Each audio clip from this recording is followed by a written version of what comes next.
এই মুহূর্তের একেবারে লেটেস্ট আপডেট এইটাই, একেবারে ব্রেকিং নিউজ বলা যেতে পারে, যেটা হলো আরও একজন মোহনবাগান দলের প্রাক্তন কোচ, যিনি কিন্তু দায়িত্ব নিতে চলেছেন পোল্যান্ডের মতো জাতীয় দলের। এবং এই পোল্যান্ড কেমন একটা দল তোমাদের কাউকে নতুন করে বলতে হবে না, যে দলে খেলেন রবার্ট লেভেনডস্কি।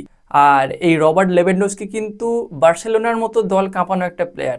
তো সেই দলের, জাতীয় দলের কিন্তু কোচের দায়িত্ব নিতে চলেছেন এই প্রাক্তন মোহনবাগানি কোচ। কোন মানুষের কথা বলছি, কোন ব্যক্তির কথা বলছি, অবশ্যই ভিডিওতে জানাবো। এবং সেই সঙ্গে আরও দুটো একটা খবর তোমাদের জানিয়ে রাখি। তার মধ্যে একটা খারাপ নিউজ বলতে পারো, খারাপ নিউজ বলাটা ভুল, একটা দুঃখজনক খবর, যেটা হলো মোহনবাগান দলের আরও একজন কেন্দ্রবিন্দু যিনি ছিলেন, দিমিত্রি পেত্রাতস, একসময় নয়নের মণি হয়ে উঠেছিলেন একেবারে সমর্থকদের, তাকে কিন্তু মোহনবাগান দল অফিসিয়ালভাবে বিদায় জানিয়ে দিয়েছে আজকে।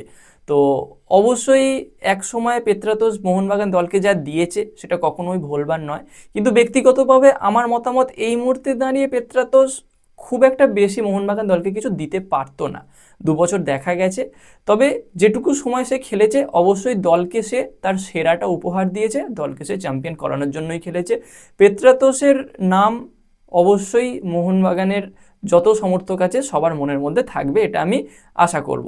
তোমরা কারা কারা পেত্রাতসকে ছেড়ে দেয় খুশি হয়েছো কি অখুশি হয়েছো, বা কাদের মতামত যে পেত্রাতসকে আরও 1 বছর 2 বছর রাখা যেতে পারতো, একটু কমেন্টে জানিও। তো যাই হোক, এটা একটা স্যাড নিউজ। তো এরপরে আরেকটা ভালো খবর দিই মোহনবাগান দলের, যেটা হলো প্র্যাকটিস নিয়ে। জাতীয় দলের সমস্ত প্লেয়াররা, যারা সিনিয়র প্লেয়ার ছিল, তারা কিন্তু আজ থেকে কম বেশি সবাই বলতে পারো মোহনবাগান দলে প্র্যাকটিসে যোগদান করে দিয়েছে।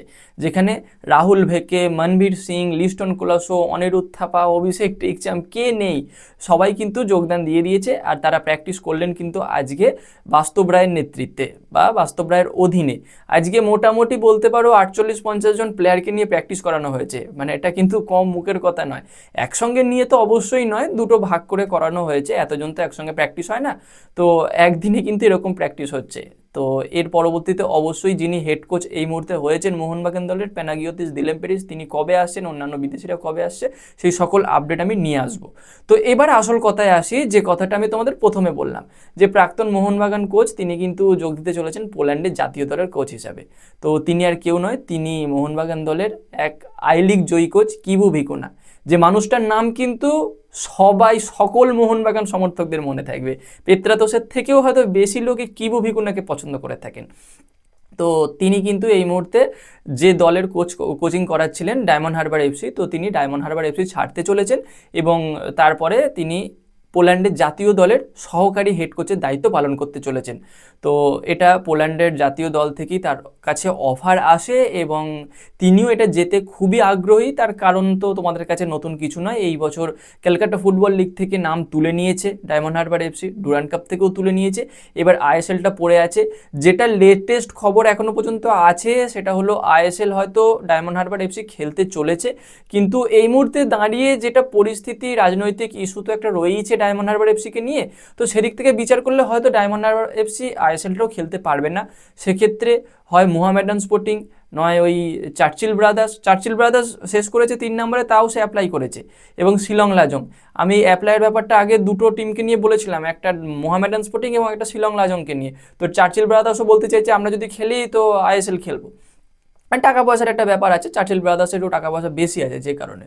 তো এই 3টে টিম কিন্তু হাঁ করে বসে আছে, যদি ডায়মন্ড হারবার সরে যায় এই 3জনের মধ্যে যে কোনো একজন কিন্তু আইএসএল এ চলে আসবে এরকম একটা ধান্দা নিয়ে। তো এই জায়গায় দাঁড়িয়ে মোহামেডান স্পোর্টিং আর শিলং লাজংয়ের হয়তো চান্সটা একটু বেশি, আমার সেটা মনে হয়। তো সেটা পরে দেখা যাবে, যদি ডায়মন্ড হারবার কষ্টসৃষ্ট করে খেলতে পারে তো খেলবে, যদি না খেলে তো অন্য কোনো একটা দল আসবে। তো আসল কথা এইটাই যে টাকা পয়সার ব্যাপার, দল খেলবে কি খেলবে না তার কোনো নিশ্চয়তা নেই, এই সকল কিছুর মধ্যে দিয়ে কিন্তু কিবু ভিকুনা এটাই ডিসাইড করে নিয়েছিলেন যে তিনি আর ডায়মন্ড হারবার এফসিতে থাকবেন না, তিনি মুভ করবেন। এবং তিনি খুব ভালো একটা অফার পেয়ে গেছেন, যেটা হলো পোল্যান্ডের জাতীয় দলের সহকারী কোচ। আশা করব তিনি সেখানে গিয়েও দলকে ভালো সাকসেস দিতে পারবেন, যিনি হেড কোচ আছে তাকেও যথেষ্ট ভালো সহযোগিতা করতে পারবেন। তো তোমরা কারা কিবু ভিকুনাকে মিস করছো, বা এই মুভ হওয়াতে তোমরা খুব খুশি হয়েছো তার পরবর্তী কোচিং কেরিয়ার নিয়ে, অবশ্যই কমেন্টে জানিও। আপাতত এইটুকু আপডেট ছোট করে তোমাদের সঙ্গে শেয়ার করলাম। কেমন লাগলো ভিডিওটা কমেন্টে জানাতে ভুলো না, এবং এই রকম খেলা সংক্রান্ত ভিডিও আরও বেশি বেশি করে পেতে চাইলে অবশ্যই চ্যানেলটাকে সাবস্ক্রাইব করে দিও, তার পাশের বেল আইকনটাকে অন করে দিও। তো গাইজ, এই ভিডিওতে এই পর্যন্তই, দেখা হচ্ছে পরবর্তী ভিডিওতে। Bye bye.